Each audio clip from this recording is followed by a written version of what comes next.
Welcome to Bake to the Future. We bring you a fresh take on the latest trends and issues impacting the baking sector through exclusive insights and conversations. Brought to you by the American Bakers Association. Hi, welcome to Bake to the Future. I'm Haley Blumenreich. And I'm Katie Jewell. And today we are doing an update for you on all things government relations and policy. We will talk with our experts at ABA about the latest activities in Washington, D.C. that can impact the baking industry across the country. It's really one of my favorite type of shows to have, just because we're so lucky to have all of these wonky experts here on the show with us. And it's our first episode of 2022. And it's our first episode since the Omicron variant has rocked the United States. And while the baking sector continues to face challenges related to supply chain, COVID vaccine and testing in the workplace, edible oils and other ingredients, and more, things have been made extra complicated with this new variant. And I'm confident that our conversation today will help explain what's going on and what ABA is doing about it. Yes, and we have our full government relations team with us today that will help us break down all of these topics that Katie just mentioned. But first, to get kind of an overarching feeling and an update on the general things that are going on related to these topics, we have ABA's President and CEO, Rob Mackey, and ABA's Senior Vice President of Government Relations and Public Affairs, Lee Sanders. Welcome. Thank you. Thanks, Katie. Thanks, Haley. All right, Rob, we'll start with you. What's going on? Well, it's what's not going on is the real challenge. And, what's been amazing to me is, we seem to be settling into a very difficult and choppy equilibrium, but an equilibrium indeed. But then, with the advent of the Omicron variant, it's really just added a whole new wrinkle to the whole thing. And I'll be honest with you, I think the speed has caught everyone off guard. And what's happened is we're transitioning from kind of old protocols that were put in place from the Delta variant and trying to apply them into the Omicron variant. And so it's been a real challenge. We're hearing daily, stories of, large numbers of folks in the workforce that are out of work, which is causing even more stress and strain in terms of the supply chain and keeping the industry functioning. Once again, the industry has been incredibly resilient. And I know we're getting all sick and tired of that word, but it's absolutely true. And adapting and shifting. And I think, we just continue to bring resources to the table. But there's been a lot of developments on the policy side that I'm looking forward to digging into today. Lee, what about your side? What's going on with you? Like, what are your thoughts on everything that's happening? I know what Rob was just saying, we had all these protocols in place with Delta variant, and I'm pretty sure that was just like 6 months ago. Right. Which, in the grand scheme of things, isn't that long. I know things are still continuing to change, it seems, weekly. So anyway, what are your headlines? Well, I kind of look back as we're thinking about the new year and how we can come up with solutions for the industry to keep them moving forward. I have to look back and say, what are our lessons learned? And so, things we had hoped at this point, since last year, that COVID would be behind us, but it's not. We've made great progress, but certainly there are a lot of new challenges that we're facing coupling with our COVID response. Supply chain issues have heightened. There's more stresses on the system, whether it be workforce or transportation or ingredients and packaging. All those issues have come to a head. Now we've got really spiked inflation that's also impacting the bakers, our suppliers, as well as consumers at the grocery store and restaurants.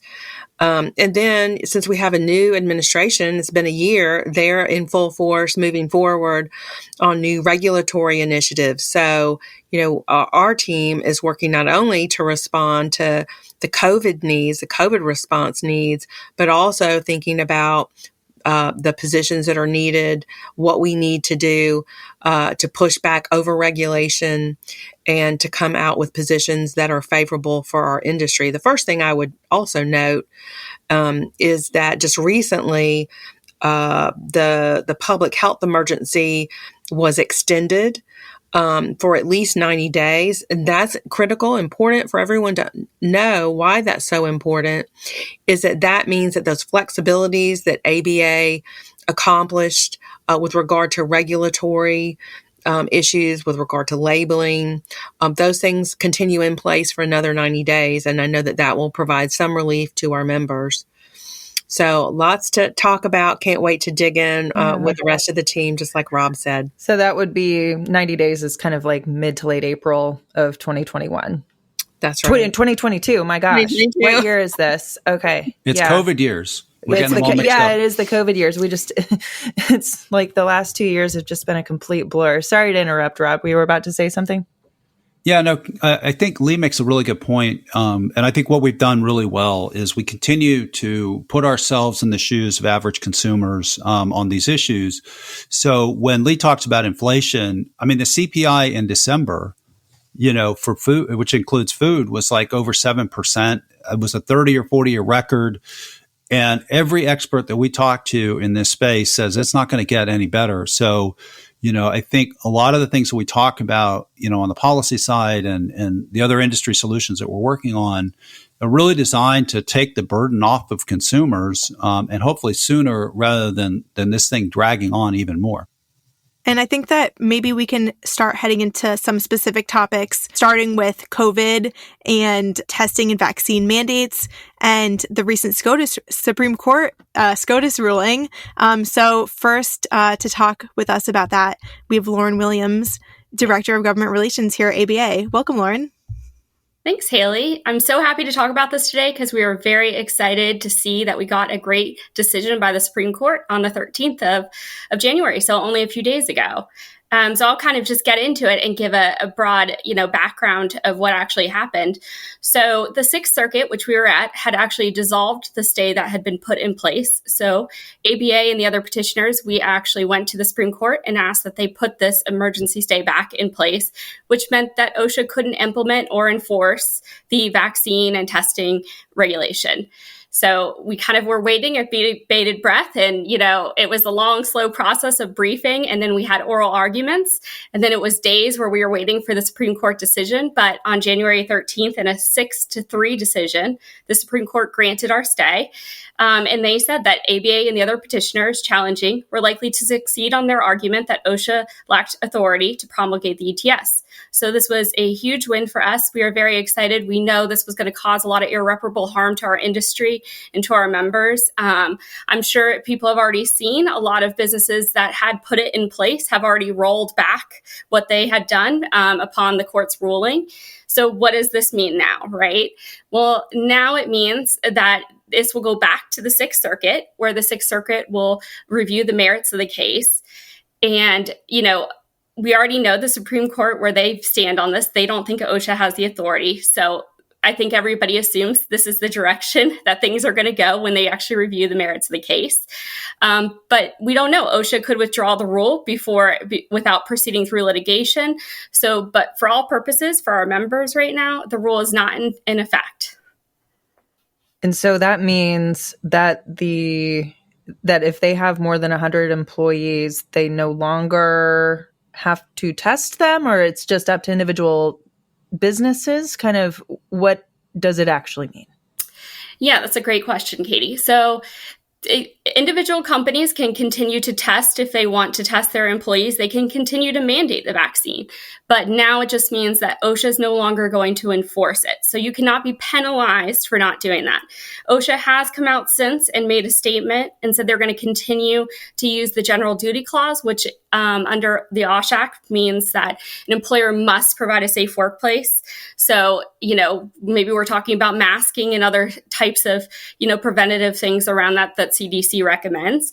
And also that they have this COVID-19 National Emphasis Program, where they're going to be looking to make sure employers are providing a safe workplace. But other than that, they cannot make an employer have a testing program or mandate the vaccine right now. That's really helpful information. And I know that you've been updating our members on the ruling and updates on the progress of that case. So if in case anyone hasn't seen that yet, they can hear it here. And so moving into some other issues that we want to cover today, now be related to the supply chain crisis and some issues around ingredients. And Lee, would you like to give us an update on that? Yeah, thanks, Haley. Well, I'll start with edible oil, but it's not all about edible oil. There's so much going on, and we're hearing from our members that we're continuing to see a steady chain of hurdles with regard to different kinds of ingredients, packaging, equipment pieces.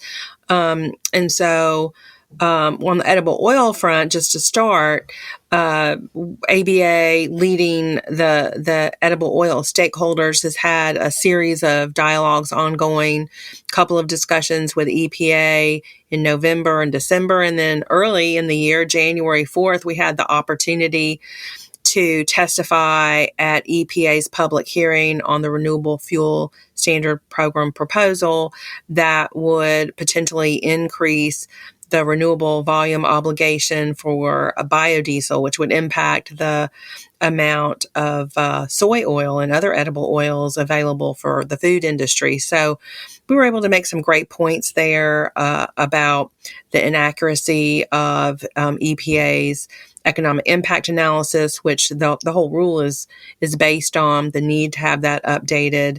And then the fact, as we've continued to say, that EPA has the statutory authority to make exceptions. It's important for them. They must look at the impact for commodity markets and food prices. And so we're going to continue to hold their feet to the fire on that. We're submitting comments on February 2nd. In writing, much more detailed comments on that. From hearing from other members, there are other issues. We continue to hear issues about gluten. In some cases, I've heard issues about wheat, about certain sweeteners like dextrose. And so it's really important for us to continue to have that open line of communication with our members, to hear from them when they're having hurdles so that we can help them with solutions. And the ports are another issue. I'd love to pull Zach into the dialogue because he's been helping us track what's going on at the ports and how we can find some solutions there. Sure. So before we start digging into all sorts of, into kind of the nitty gritty, I want to go back a little bit on the edible oils issue, just because, having been a part of a lot of the calls and the comments that we've been making, and maybe bring Rasma, our Vice President of Regulatory and Technical Services, into this conversation. So we're in this process now with the EPA, where the EPA proposed these levels, like you said, on advanced biodiesels that would, directly affect the food sector's ability to be able to procure these oils that both entities use, right? So kind of what's the process? I know that we're submitting comments. We need to send comments by February 5th. I remember we did something similar to this with another issue on the last podcast. Kind of, we submit our things on February 5th. EPA's like, thanks, everybody. You've done all the things. Then do we expect a decision in like 2 weeks? Do they sit on it? Like, kind of what happens after that?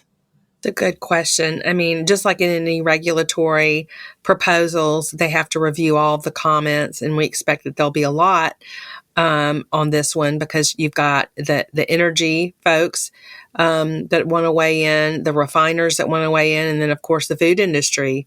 It's impactful to all three of those groups. And so it will take a while for them to sort through that. Rasma may have some additional insight. She deals with EPA way more than I do, but it's not a quick process.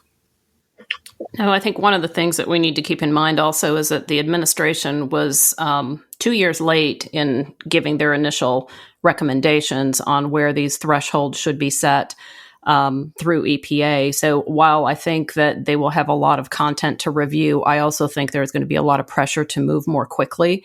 And more quickly in the regulatory framework does not mean more quickly as it does in the business sector. So we are certainly looking at a series of months before we have a decision from EPA. But certainly the hope would be that they would be more nimble than they have been to date. Yeah, and when we have an opportunity to continue to educate, agency folks, different agencies, USDA also plays a part in this. And then policy influencers on the Hill, there's an opportunity for them to weigh in, and they need to understand what this means for bakers, what it means for the food industry.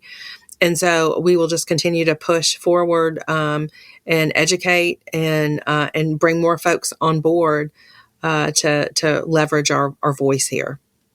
Thanks for going back to talk about that a bit more. Edible oils. I've learned a lot about all of that in the last several months. So it's always interesting to kind of hear how these different processes work. So let's talk about other ingredients. You were mentioning about gluten, which is 80% of the gluten used in the United States is imported. We have ingredients and equipment and all of these things that are also imported, and the ports are a mess. Maybe Zach, our government relations manager here at ABA, this is an issue that you cover along with other logistics. So why don't you give us your headlines? Thanks, Katie. Yeah, so obviously we depend on the ports just as much as any other industries. And I think the big squeeze recently was to try to get things in time for the Christmas holiday. Since then, select ports have really seen some improvements, notably the Port of LA and Long Beach. However, port inefficiencies still remain a major challenge. It's really a fractured landscape, exacerbated by workforce shortages that we've seen on our side too. And so since the outset of kind of the port issues, ABA has been active in briefing Congress, the Department of Transportation, the Federal Maritime Commission on how these delays can really disproportionately affect bakeries that are really relying on ingredients such as gluten. The list goes on that we really need to get in. And so we've been vocal on that. One newer initiative that ABA has been really supportive of is the Ocean Shipping Reform Act, which really seeks to address the power that ocean carriers have over the process, pretty much establishing minimum service requirements and bringing transparency to any additional charges. The ports are moving more goods than they ever have, and we just want to make sure that bakers are getting the things that they need to feed American families. Hey, Katie, if I may, to sort of echo off of a couple of points that Zach made there, I think in just recent conversations with some of the bakers, while all of those key ingredients that Lee and Rob referenced up front are still issues, it's almost like it's gone to a second tier now. So, for example, a baker purchases a mix or certain ingredients from an ingredient supplier, but now that ingredient supplier is having issues with their ingredient supplier. So it's sort of having that domino effect, I think, more now than perhaps several months back. Has this ever happened before? All of this, I mean, obviously COVID hasn't happened before, but have you guys seen this level of supply chain crisis that we're experiencing now? And we're on video with each other, dear listeners, and I'm seeing nodding. I'm seeing shaking of heads right now. I mean, because it seems like every ingredient, everything that we're talking about, there's nothing really that smooth right now, right?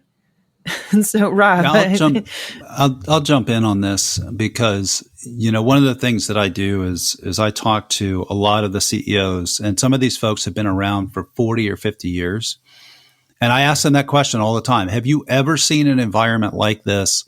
And the answer is emphatically no. It's the most challenging supply chain, and it's everything. It's we talked a lot about edible oils and gluten. But it's like packaging, it's the minor ingredients, it's the things that you need to make equipment, it's pallets to put the equipment on to have it delivered. We've gotten involved in so many issues that we never ever would have thought we've been involved with. But you talk to these veterans of the industry who've been through thick and thin. They went through the wheat crisis 10, 12 years ago. They went through, some of them even went through the wheat embargo in the 70s. And while we've had situations over the years where we might have a couple of ingredients, or, we've had an issue. We had the avian flu and egg product. There were sort of moments in time. We have never seen anything like this where everything is just crazy. We had one of our executive committee members said today, as a matter of fact, it's an hourly day. It used to be weekly, then it was daily, and now it's almost hourly. They're doing internal phone calls. This item is out of stock. The one thing I would really say, and this would be, I think it's really important because this has come up, and I know that Brad Alexander and others on the executive committee have been really strongly messaging this to the supplier community, and I want to repeat it. The transparency and candor is vital right now. We're hearing more stories about vendors that are not being reliable, but not communicating. They might promise something tomorrow, and then they call 2 days after tomorrow and say, we'll get it to you in a month. And, that's going to have a very negative impact on those relationships that are vital to this industry. And so, to any of the vendor community that's listening, I would just strongly encourage you. It's not easy. Nobody likes to deliver bad news. I totally understand that. But better to deliver the bad news so that your the baker customer understands what's going on. And if you don't know, you don't know. But the more transparent, the more honest and candid people can be, the stronger that relationship is going to be in the long term. I would say I would totally agree with Rob, and it's a convergence of issues all at once. I mean, we've seen historically, I can remember when beyond the wheat spike and concerns because of drought that we saw about 2008, we've had an issue where there wasn't any rye, where there was an issue with resin that impacted the ability to make bread packaging. That actually provided us some additional time when the original Nutrition Labeling Education Act was implemented. Bakers got a little extra time. So, but I think the difference here is when you've got all these issues at once, bakers are now, and suppliers are having to think about their businesses differently. They can't do just in-time deliveries. They've got to plan out. They have to think about storage and getting products out and having their customers receive their products. It's a domino effect. And so we've all got to work together, and that open line of transparent communications is critical. Folks have got to be honest, and they've got to be practical so that we can all keep moving forward and get those really important, nutritious products to the grocery shelves and to the restaurants and to feeding programs as well. And I think that, we started having COVID related podcasts nearly 2 years ago. And I just know everybody's weary. We're weary at this point, and our members rely on us to help them do things. And we have, and I'm wondering, from a Hill activity standpoint, so from a policy standpoint, or, on the agency side with a regulatory standpoint, what are some things that are kind of brewing right now? Well, good question. Now is the time after you've got a new administration in place, about a year out, they start moving forward with their new initiatives. And so I do think that we'll see some activity certainly from FDA moving forward. One of the things that we've done, I think is important for others to voice as well, is the need for flexibility with timelines and with the opportunity to comment and on these items and how they impact the businesses. We want to be able to make thoughtful policies based on reflection and being able to drill down and look at the proposals. And we need time to do that. And we need the time while we're also dealing with COVID and supply chain issues. And so just talking with officials about the need for flexibility on timelines is important.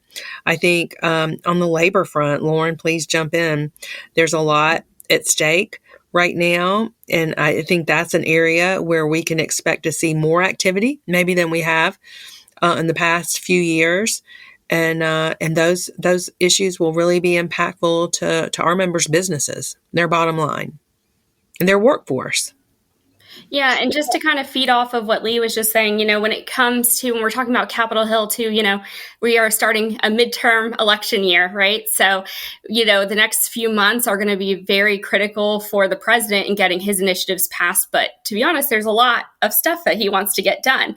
And we all know Congress does not necessarily move that quickly on things, from funding the government to, maybe more COVID funding we're looking at, his Build Back Better Act. He's hoping still to get parts of that passed, which, that is something that ABA has been watching and communicating on a lot, because there's a lot of labor provisions in there that would be very concerning for our members, especially right now when, we've talked about supply chain issues and everything else. We don't need more labor provisions that are going to cause more problems for our members in doing their day-to-day business. So, I think from the Hill aspect, there's a lot that's going to be going on and not a lot going on at the same time, per usual.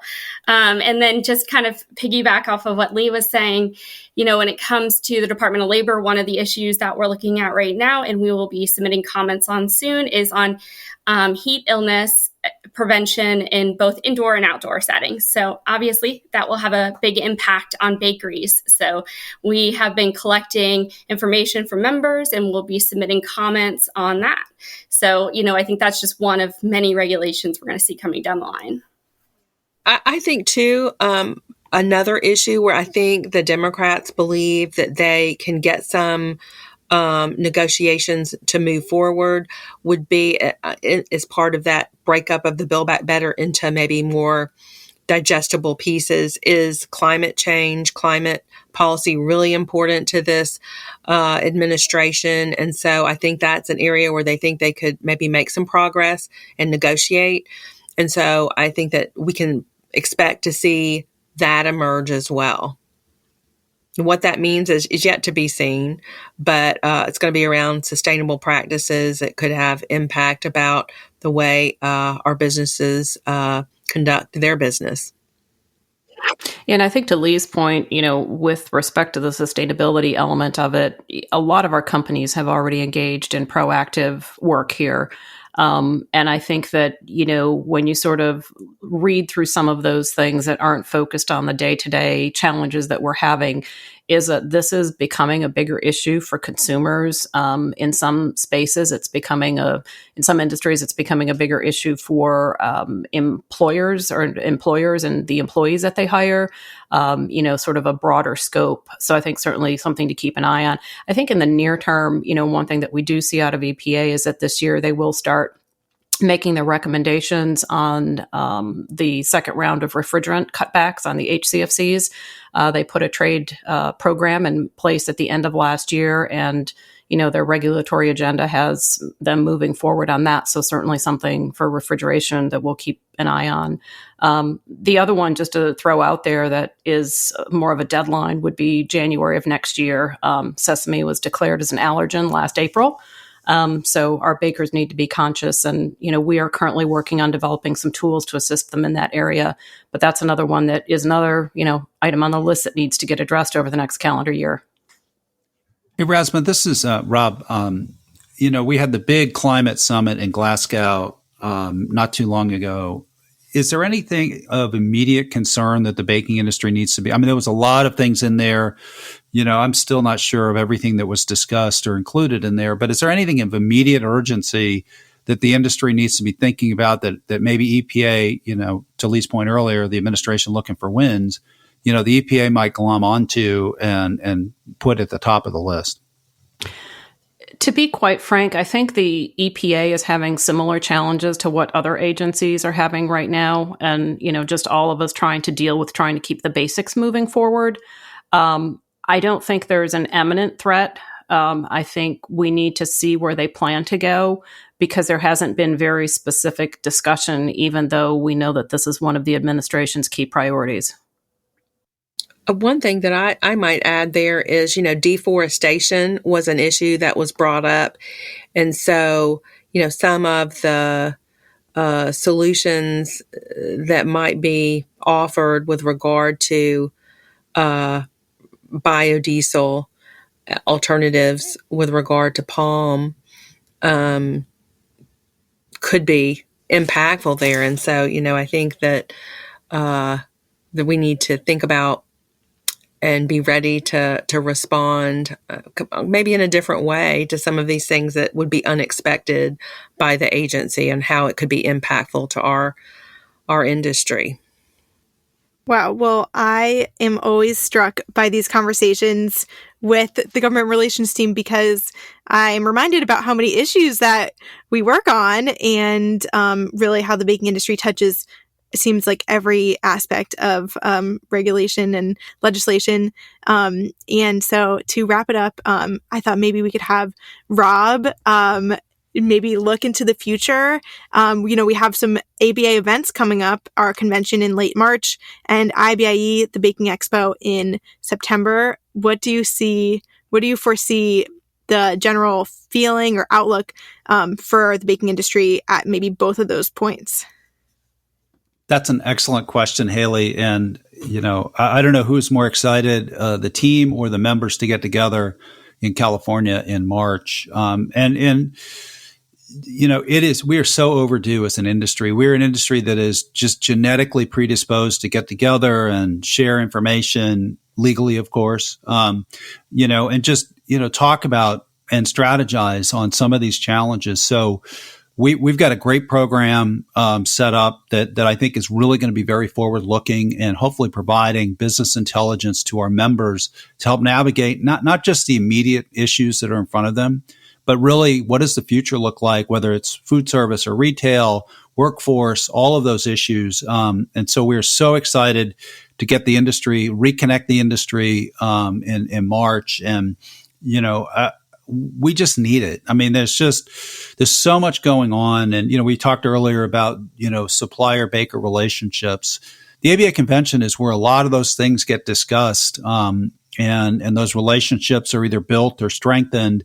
And I think in this environment with all of these challenges, it's never been more urgent to get the industry together.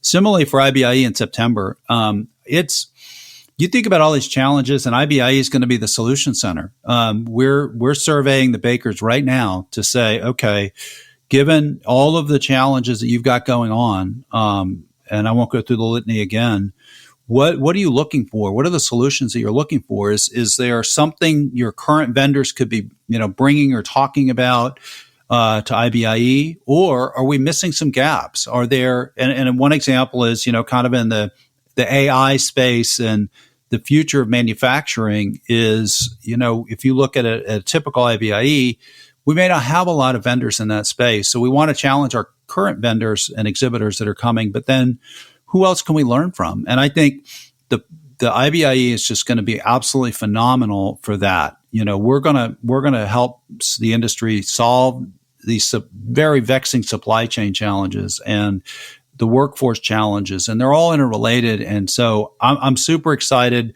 Our hope is that by the time we get to September, things will have opened up and we'll have our usually very strong international audience, because I think they can learn from us and we can certainly learn from them. So, Haley, I'm super excited about this year. If I would classify, I know we're promoting the 125th anniversary of ABA, but I think the overarching theme is 2022 is the year the industry reconnects.